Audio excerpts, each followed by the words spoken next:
ก็ต้องขอกราบสบายดีทามช่วงถูกกันมีก็มีมา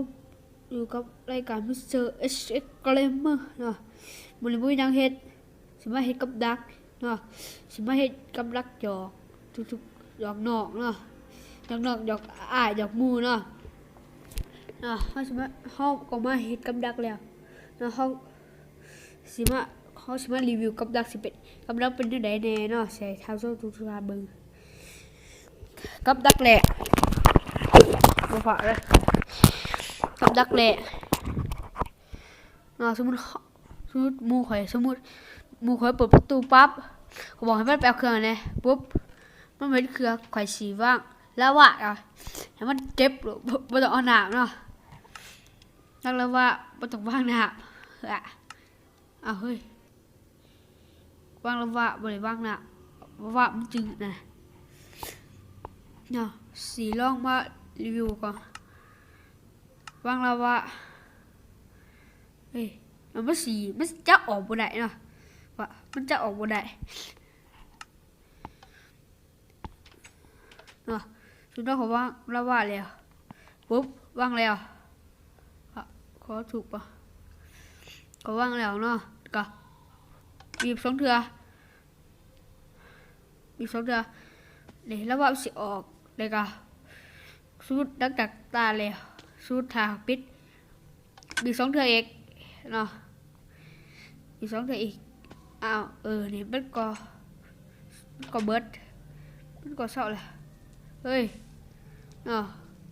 มันก็จะหายกับดักอันแรกแล้วไปมาอันกับดักที่2ชุดกับดักที่2ข่อยสร้างเฮือนให้ข่อยสร้างเฮือนให้อันนั้นให้หมู่เนาะเฮ้ยมาเขาเฮือนนี่สมมุติเนาะเขาเหยียบปุ๊บเนาะเขาเหยียบปุ๊บนี่เขาเหยียบปุ๊บข่อยวางระเบิดไปนี่โอ้ยเดี๋ยวกูจะหอดเลิกดิไอ้มันมีระเบิดเล่นดีดิเพราะตัวเอาใส่แบบเพราะมันสีเฮียเลย3 4ถูกมันสีเต็งให้เทียนทีเฮียมันก็กลายเป็นโกโก้คันเลยแหละไปอันนั้นที่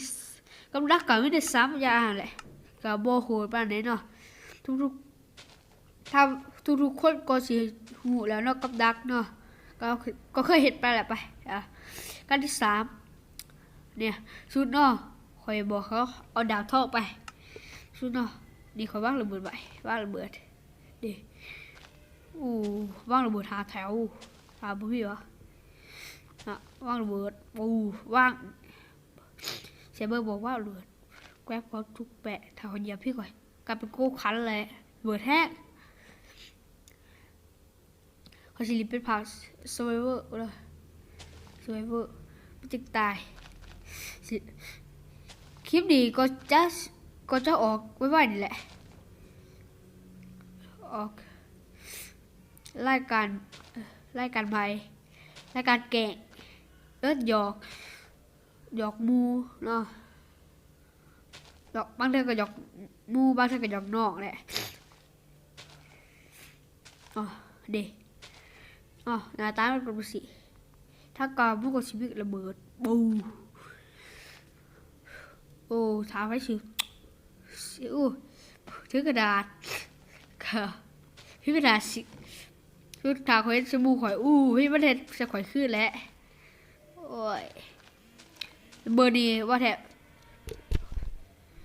แล้ววันนี้มันจ้าแห้งสุดแหละ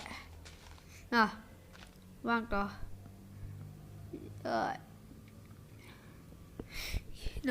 ก็เบิร์ดไปแล้วรีวิวกับดักเพื่อจะแกงมูแกงนอกแกงอ้ายเนาะแล้วสิออกไว้นี่แหละเบิร์ดตายยังดิถ้าหอนมือเขาก็สิใจแล้วว่ามันเบิร์ดเลยสำหรับมือนี้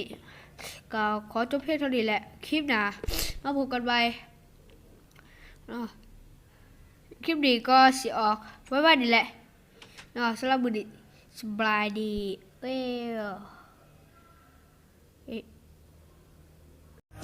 Bring